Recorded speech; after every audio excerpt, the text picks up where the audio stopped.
he's saying this is unconditional election, while at the same time showing us the very condition that this audience isn't meeting.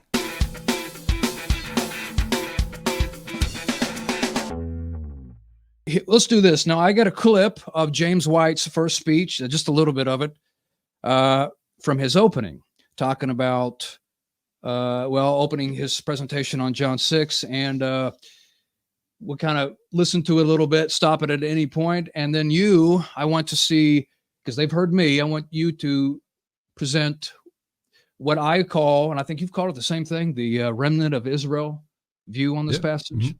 Yeah. All right, so let me pull You this have up. the walking on the water. Jesus has come to the synagogue of Capernaum. Okay, now I have sped this up a bit. No problem. And the conversation begins because they're seeking Jesus. They're literally seeking after Jesus. But Jesus knows that they're only looking for the signs. They're looking for the food. And so he says to them in verse 36, "But I said to you that you have seen me, and you are not believing." He's explaining how it is that people could hear his gracious words and even row across the lake seeking after him, and yet they are not believers. His explanation in verse 37 is, "All that the Father gives me will come to me." He is saying these men who have rowed across a lake to find him are not coming to him. And the entire rest of the section really is on the centrality of Jesus as the only means by which anyone can have spiritual food and drink. He is the source of spiritual food for those who will have eternal life. Now, what he said there is that verse 37 is, now that's where Jesus says, "All that the Father gives me will come to me." Now, he said this often in the debate, and he's always said it, that this is Jesus' explanation of why they don't believe. Now, I don't believe that is Jesus explaining necessarily why they don't believe. So if you can, where's he going wrong there? Where's he coming from, and what? And then expound upon how you see John 6 in general. It's not him telling us why they can't believe. It's him condemning them for not believing. It's really what he's doing. He's explaining these Israelites have grown calloused and hardened in their rebellion because they have ignored the voice of Moses. Chapter 5, if you'd believe Moses, you'd believe me. If you believe the prophets, you'd believe me, because they spoke of me. And so that's chapter 5. But by the way, chapter 5 comes before chapter 6. That's important if you listen to the debate, because sometimes he talks about 44 coming out before 45. Well, chapter 5 establishes this entire premise that God is revealing himself, Jesus is revealing himself to those who've listened and learned from the Father. Those who've refused to listen and learn have grown hardened and calloused, and they are being cut off in their rebellion so as to bring about redemption through that rebellion. And that's what the interlocutor is in Romans 9. That's what the whole New Testament narrative is about. And a lot of what Dr. White says right there, actually in my book, this is kind of rebuttal of his book, drawn by the Father, where I actually quote James White saying all the things you just heard him say, because I agree with what he's saying in principle, that these people are seeking, but for the wrong reasons. They're seeking superficially. They're seeking to fill their bellies. They're not seeking him for the right reason, which is the condition that they're failing to meet. So they're failing to meet the condition to be drawn by the Father to the Son, because they're not following him with a genuine heart. This is a whole debate over unconditional election. And so he's debating, he's saying this is unconditional election, while at the same time showing us the very condition that this audience isn't meeting, that they need to meet. And the condition they need to meet is what? To believe in the Father. If they believe what the Father said, if they believe what Moses said, if they believe what the prophet said, then guess what? They would be given to believe in his Son, because his Son and the Father are one. That's replete throughout the book of John, over and over, which is why people criticize me for jumping all over John, but I'm just trying to establish this theme, because it's all throughout the book of John. You didn't listen to the prophets. You didn't listen. If you were a sheep, a follower of God, that's what a sheep is, a follower of the Father, then you would be a follower of me, the Son, because we speak the same voice. And guess what? Sheep recognize their shepherd's voice. And if you knew the Father's voice, if you listen and learn from him, guess what you would do? You would follow me, because his voice is the same as my voice. And he's saying, you don't believe in me because you're not a sheep. You're not a follower. If you were a follower of God, you would follow me, because I am God. I'm one with God. And that's the whole point, the theme throughout the book of John. And once you see it, once the light clicks on, even Chris Date, who's a Calvinist, recently did a review of it. And he kind of comes to the conclusion, looking at chapter 5 especially, saying, yeah, that does sound more reasonable given the context. And even though he remains Calvinistic, he still thinks that we're making a valid point with regard to that particular issue, which shows one thing. Chris Date is very objective, and I appreciate that about him. But it also demonstrates that this is not something that has to be rejected whole heart by Calvinists. In other words, Calvinists can acknowledge the truthfulness of this. I think it will damage their case for Calvinism because John 6 is a major proof text for Calvinism. But I think once you recognize what's happening in the context of John's gospel, the entirety of John's gospel, John 6 absolutely doesn't support any kind of uniquely Calvinistic claim, especially unconditional election.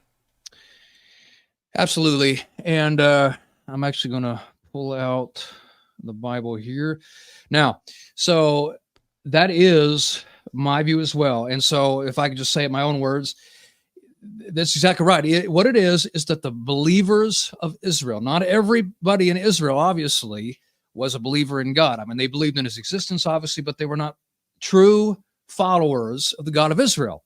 Those who were would only logically be attracted to the Son because the Son and the Father are the same. And you're right, that is a motif through John. Not only in his gospel, it's a motif in his epistles when he says, he that does not have the Son does not have the Father. This is a motif of John, that when Jesus come, the believers in Israel were attracted to him and came into his possession as God's people. And that's exactly what's going on. And you did mention it in John chapter, you mentioned John chapter 5 in the debate, Leighton, and you're right, several times White would criticize you for going to 45 and then reading it backwards, but I listened to you with my own ears of going to John chapter 5, and also I heard you mention John chapter 1, and so it was just blatantly false. It sounds like something that he just repeats. I mean, honestly, I've heard him say that kind of thing over and over, but you started earlier than he did in the context, and it's perfectly legitimate because that's the way it works. When you're reading a book, you go the first chapters. Well, even if you disagree with the methodology, the order I read something, or if I read too many cross-references, which, by the way, in his commentary, he has over 34 cross-references outside the chapter in his commentary.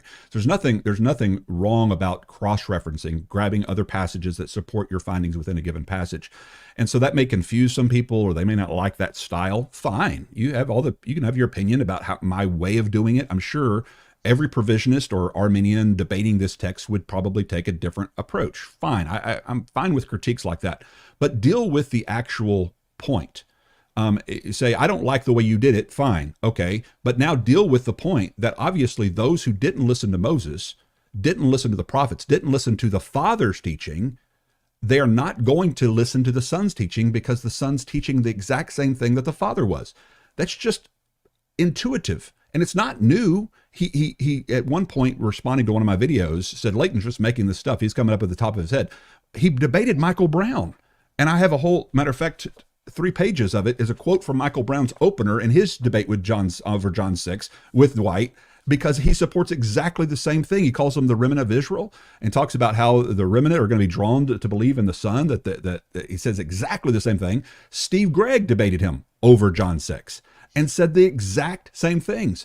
And James White accused both of those guys of doing improper exegesis, of not walking through the text, of reading it backwards without ever addressing their actual argument. This is James White's motif. This is his MO.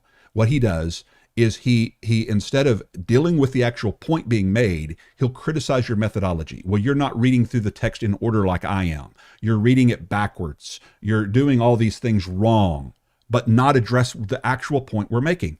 Show us how it is that the conditionality of these people in the audience is not relevant, because the condition you just met, that you just heard Dr. White read in his opener, these people are seeking him for the wrong reasons. They haven't met the condition to be drawn by the Father to the Son because they're not following him for the right reasons. Why would he entrust people who are following for superficial reasons to his Son?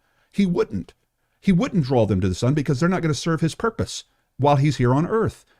It makes perfect sense that he would blind them using parabolic language, like eat my flesh and drink my blood, like he says in Matthew 13 and Mark 4, that from this point forward, which is, by the way, since the feeding of the 5,000, from that point forward, and I have a quote from John MacArthur explaining from that point forward, Jesus only speaks to them in parables so as to keep them in the dark as a judgment against these people who are become blinded because they refuse to listen and learn from the Father. He's blinding them as a judgment against their unbelief so as to bring about the crucifixion on Calvary.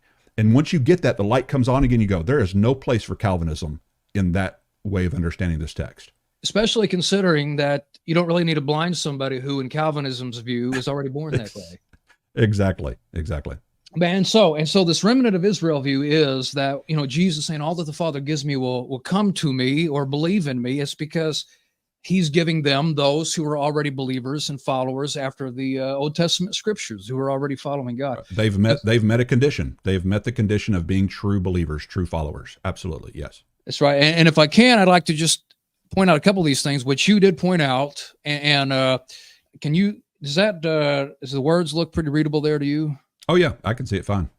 Okay. Now in John 1, and you did mention this, but it starts right here. Now, this is actually the prologue of John. And I talked about this before, but the prologue in a book sets out the kind of themes and motifs that are going to be explored throughout the whole book. So right here in the prologue, we have this idea of you got the covenant people, but only those who believe in them become saved, become his people.